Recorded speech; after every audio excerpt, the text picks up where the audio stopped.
So, something important to talk about now, ladies and gentlemen, as we start to round this out.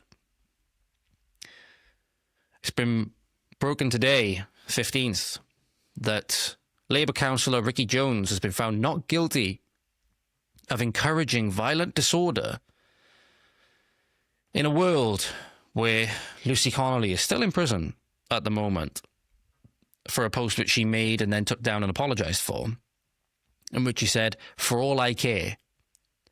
You know, these bad things can happen for all I care in the aftermath of 3 young girls being murdered.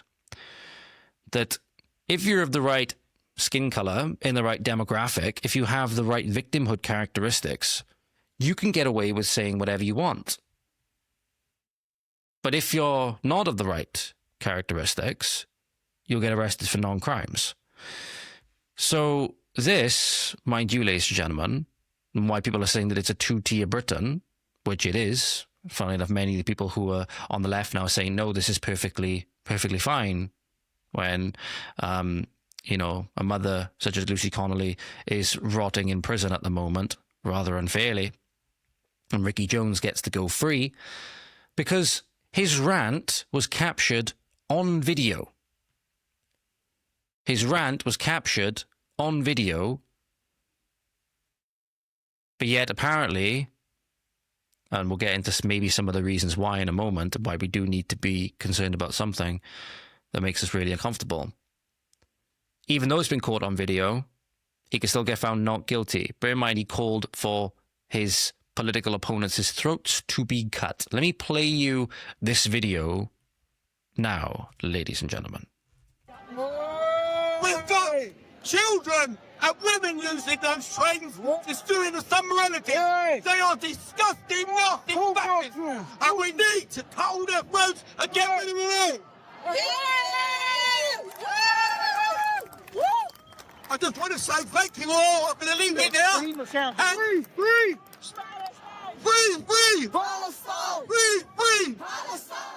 In a speech where they are calling for the deaths of their political opponents by cutting their throats and getting rid of them all, and then chanting a genocidal slogan against the state of Israel and the Jews and the Arabs that live there, there's a lady, again, next to the retard in the high-vis, who is wearing an Amnesty International high-vis. So the funny thing is that Amnesty International, one of these, you know, peace charities and stuff like that, we have, again, another hyper-liberal boomer lady wearing the Amnesty International representation at a rally while a person is calling for the deaths of their political opponents en masse and then calling for genocide in the Middle East. You cannot write this stuff. They hurt. We've got children and women using those trains, destroying the morality. They are disgusting, nasty bastards, and we need to cut their throats and get rid of them all. I just want to say thank you all. I'm going to leave it now. And free!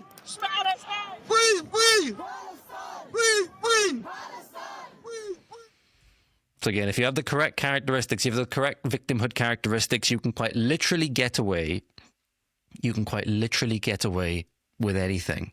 But it's the important point to consider here, ladies and gentlemen. Just before we get onto it, I'll see if I can find some of the excuses that Ricky Jones gave whilst he was pleading his case.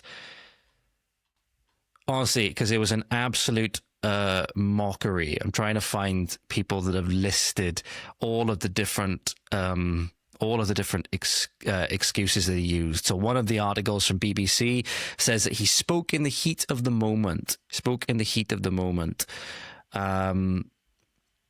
He also says he's trying to convince the court that he suffered from ADHD, from quote-unquote racist bullying at school, right? Also said that due to something that happened with regards to him having an incident where in PE, because he forgot his kit or something, he was forced to do PE in his underwear or something when he was in school.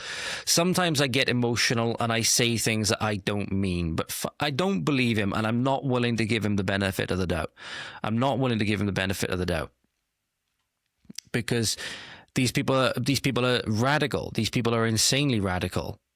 They're straight out of, you know, the Leninist philosophy of revolutionary, and are trying to implement something which we've seen in Mao's China. This is all part of the cultural revolution.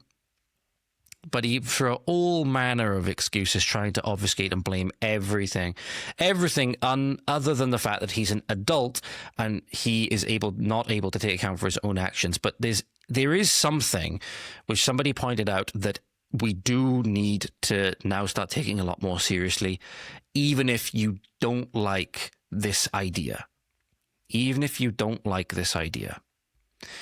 Because somebody shared online, and it reminds me now of what happened with O.J. Simpson and why he was allowed to go free. If you haven't heard about the O.J. Simpson verdict, the jurors actually came out later on and said that a large part of why O.J. Simpson was exonerated was because he was in a court of his own peers and because they saw an opportunity.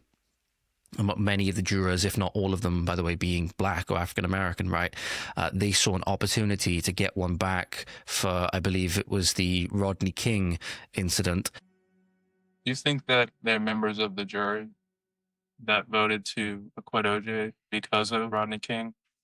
Yes. You do? Yes. How many of you think felt that way? Oh, probably 90% of us. 90%? Did you feel that way? Yes. That was payback. Uh-huh. You think that's right?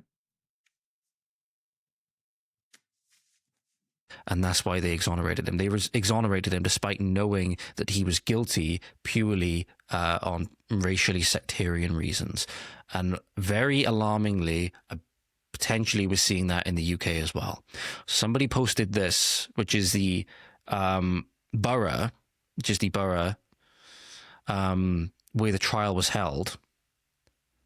And it is very sadly, again, I don't want to say this, you know, but we could be seeing something similar in the UK going on with this trial, albeit obviously for the crimes are not quite as severe, that the demographic of this area, which from what this person has posted is Snaresbrook is less than 0.5% white, English, Welsh, Scottish, Northern Irish or British. So here is that image, by the way, of what has been shared for the ethnic makeup of this area.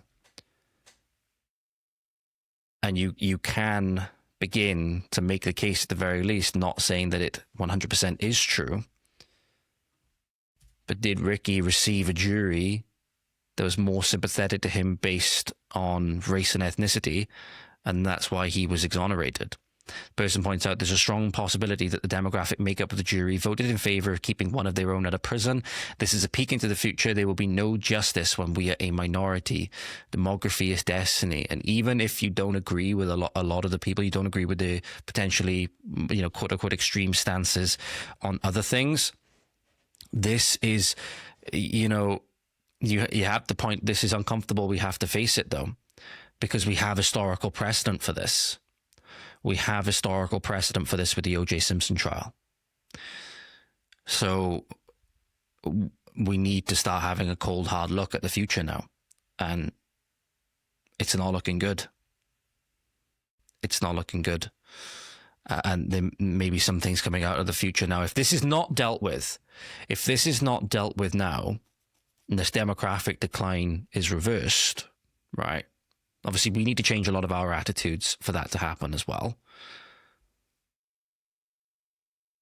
But if the Boris wave and the Wallace wave is not reversed, and not only that, if we don't change our attitudes to become where we are going to be a nation that sustains our own population, then we have some very bad outcomes for us in the future. Like I said, a lot of these people, it's very sad, just the way that they think. Humans are naturally very tribal, right? Humans are naturally very tribal. It's a good possibility that they're doing this in their own interests and they don't have our interests and everybody else's best interests in mind.